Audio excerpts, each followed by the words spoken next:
It started with a movie, but what happened after the cameras stopped rolling shocked everyone. Behind the scenes of The Naked Gun, Pamela Anderson and Liam Neeson weren't just co-stars.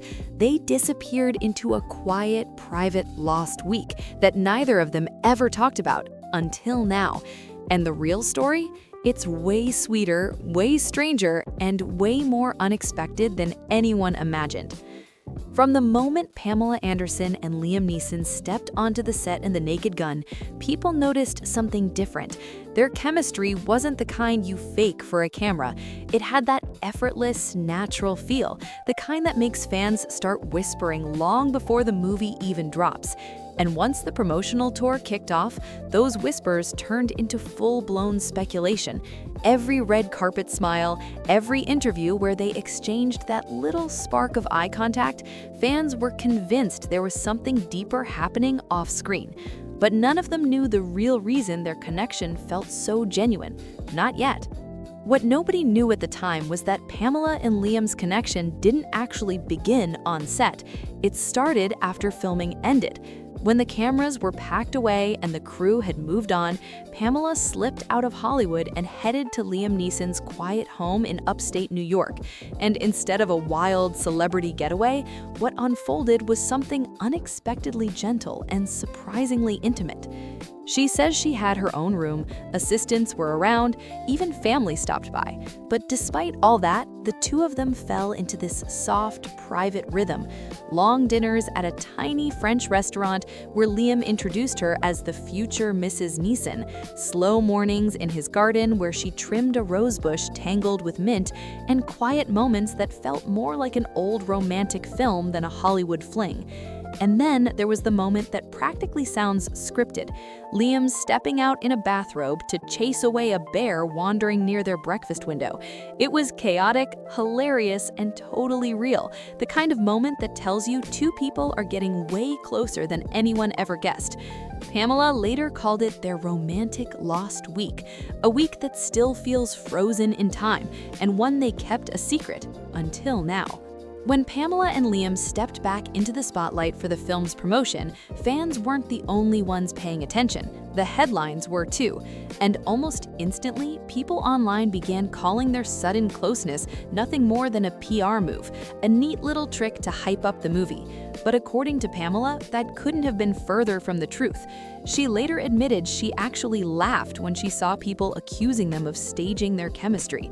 To her, those comments felt almost ridiculous, because behind every interview, every red carpet smile, and every moment where she and Liam held hands or leaned into each other, there were real feelings driving it all, feelings that had absolutely nothing to do with boosting ticket sales.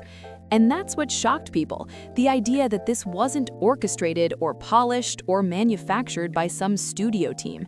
It was messy, sweet, unexpected, and fully genuine, a private connection that happened long before the cameras ever caught up to it. But of course, the world only saw the surface, and what happened next made their story even more unpredictable.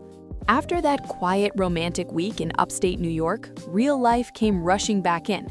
Both Pamela and Liam had other films lined up, other commitments waiting, and other cities pulling them in different directions. So they did what most actors eventually have to do. They went their separate ways, each stepping back into the fast, chaotic rhythm of Hollywood.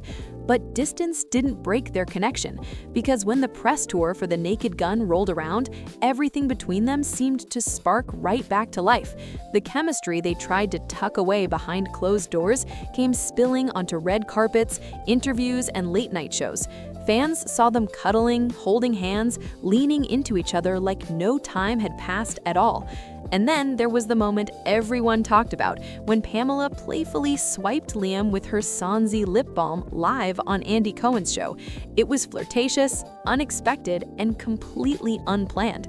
The kind of moment that makes people realize there's more history there than anyone had guessed.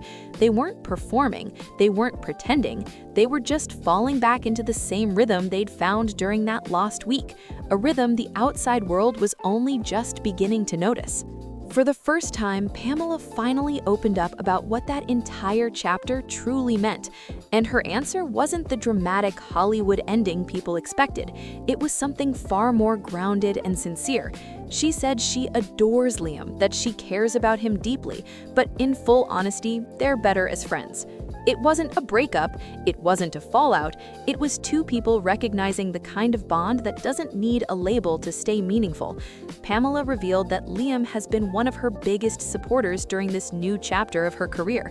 When she took the stage at the Williamstown Theater Festival, he showed up in person just to cheer her on. No cameras, no spotlight, no headlines waiting outside. He told her he was proud of her, not in a performative celebrity way, but in a quiet, sincere way you say to someone you genuinely care about. And according to Pamela, that support means more than any fleeting romance ever could. They may not be a couple today, but they're still in each other's lives, not because they have to be, but because they want to be. And even now, that unspoken connection continues to hang between them, something real, something warm, something both of them still hold on to. What makes Pamela and Liam's story so captivating isn't the glitz, the gossip, or even the brief romance itself. It's how real it feels. Unlike most Hollywood flings that explode across tabloids in a whirlwind of parties and scandal, this was quiet, private, and human. Two veterans of the industry meeting later in life, taking a pause from the chaos, and connecting in a way that wasn't about headlines. That's rare. It's also the unexpected moments that make people remember it. A bear outside the breakfast window, a rose bush tangled with mint in a serene garden, a playful swipe of lip balm during a live show. These small, almost cinematic touches make the story feel personal, relatable, and almost magical. And the honesty matters. Pamela and Liam didn't need to be a couple forever to make their week together meaningful. Their story reminds us that connections don't always need to be public, permanent, or dramatic to be real. Sometimes the most unforgettable moments are the ones kept behind closed doors, where no one can see but the people involved. So what's the real takeaway from Pamela Anderson and Liam Neeson's brief private romance? It's that not every celebrity connection needs fireworks, tabloids, or a permanent label to matter. Sometimes it's the quiet, unspoken moments, a week in a garden, a shared laugh, a supportive visit, that leaves the biggest mark. Pamela and Liam may not be a couple today, but their story isn't about endings or drama. It's about connection, honesty, and mutual respect. And that's something the world rarely gets to see behind the Hollywood lights. Maybe the next time we hear about a celebrity romance, we'll remember, some stories aren't meant for the spotlight. They're meant for the people living them. And in this case, what happened was brief, intimate, and real. And that alone makes it unforgettable.